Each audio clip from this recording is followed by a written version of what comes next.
Just 点嘞，各位观众朋友，大家好，欢迎您收看藏人行政中央电视台本周西藏华语节目。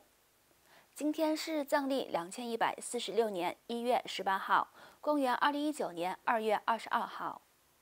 今天的主要新闻有：达赖喇嘛尊者传召法会开示，西藏的佛法和文化将藏人紧密联系在一起。达赖喇嘛尊者指出，女性有更大能力和责任创建慈悲与和平的21世纪。藏人行政中央司政罗桑桑格在美国展开访问行程。司政罗桑桑格出席印北撒迦藏人社区成立50周年庆典。美国政府再次向藏人提供1700万美元的援助资金。下面请看详细内容。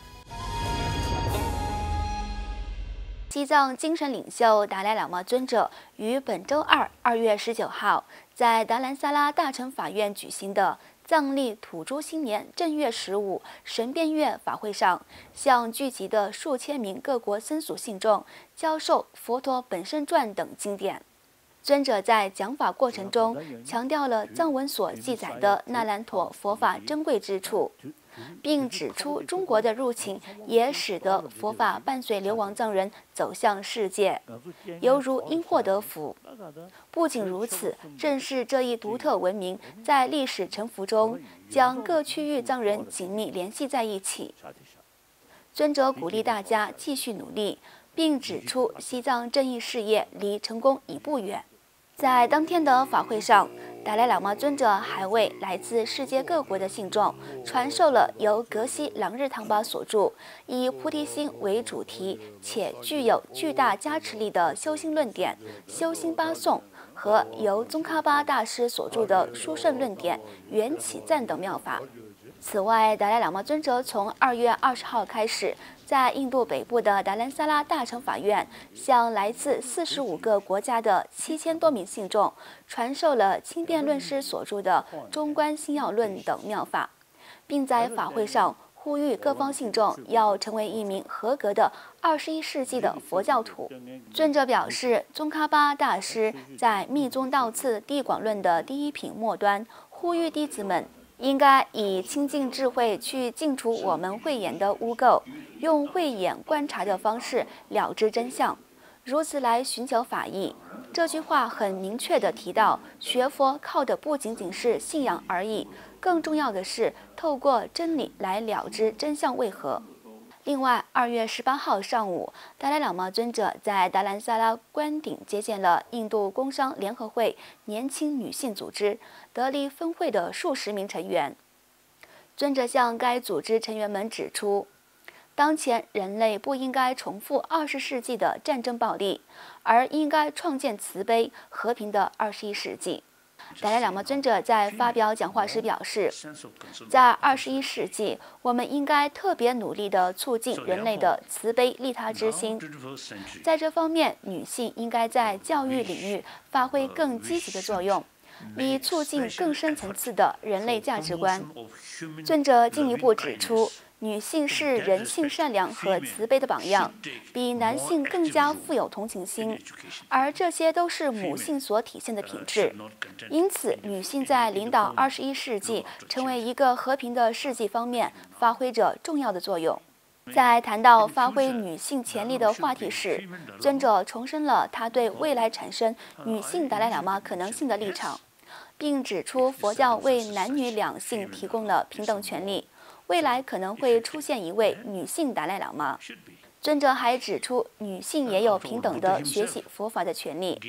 并强调这是尊者40多年前鼓励西藏的僧尼众学习佛教哲学的原因。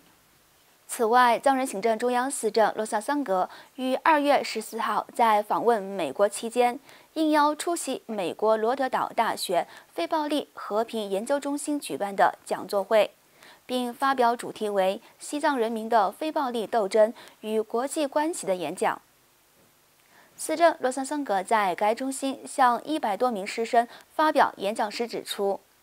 他在世界各地访问时一直在介绍西藏问题，但遗憾的是，他的访问从未刊登在任何报纸的头版，因为它不涉及暴力、自杀式炸弹袭击者或枪支问题。因此这是对非暴力与和平价值观的挑战。在谈到和平解决西藏问题的中间道路政策时，司政表示，通过非暴力和对话，西藏人民在中国宪法和民族区域自治法的框架下，寻求名副其实的自治。然而，中国政府不接受这一双赢的主张。当天，司政罗桑桑格应美国康涅狄格州学生政治组织耶鲁政治联盟的邀请，在耶鲁皮尔逊学院出席了一场讲座活动，并以西藏文化、历史、环境问题以及政治状况等为主题进行了演讲。司政罗桑桑格在演讲时指出，亚洲是世界1半以上人口的家园。许多国家依赖于源自西藏的冰川作为其主要淡水资源，因此，西藏作为世界的第3极，为生活在亚洲的数十亿人口提供源源不断的淡水资源。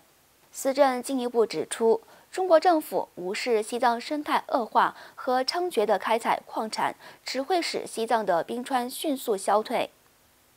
结束在耶鲁皮尔逊学院的讲座后，司政罗桑桑格出席了该地区藏人协会举办的活动，包括康涅狄格州新伦敦市市长迈克尔·塞博罗为主的政要、不同领域的学者和远藏人士，以及300多名藏人民众参加了这一活动。司政在发表讲话时，向他们介绍了此次的行程外，还提醒大家要加以谨慎中共在藏人社会中所制造的矛盾和挑拨离间等行为。另外，藏人行政中央司政罗桑桑格于本周四2月21号出席印度北部普鲁瓦拉萨迦突登朗杰林藏人定居点成立50周年庆典，包括第41任萨迦法王达赤仁波切、现任萨迦法王大宝金刚仁波切、西藏人民议会议长白马琼乃、当地印度政要和定居点藏人民众出席庆典活动。司政罗桑桑格在庆典上发表讲话时，祝贺萨迦藏人社区成立50周年，并借此机会感谢第41任萨迦法王达赤仁波切50年来对普鲁瓦拉藏人社区的领导。请继续收看今天的最后一则新闻。美国总统唐纳德·特朗普于上周五签署2019年综合拨款法案后，美国政府再次向西藏境内外藏人提供总额为1700万美元的援助资金。在美国国会参众两院先后通过2019财政年预算草案后，美国总统唐纳德·特朗普于2月15号签署了2019年综合拨款法案。该法案为西藏自治区和其他藏区的非政府机构在保护西藏文化、提升可持续发展以及教育及环保项目方面提供了800万美元。对印度与尼泊尔境内的流亡藏人社区的文化发展、教育等方面提供600万美元的援助资金。另外，向藏人行政中央提供300万美元，用于加强流亡机构的治理能力，共计约1700万美元。另外，美国政府还将陆续提供其他援助西藏的资金。藏人行政中央司政罗桑桑格在闻讯后感谢美国政府和国会的长期资助。司政表示，我们感谢美国政府和国会对境内外藏人一如既往的支持和慷慨的财政援助。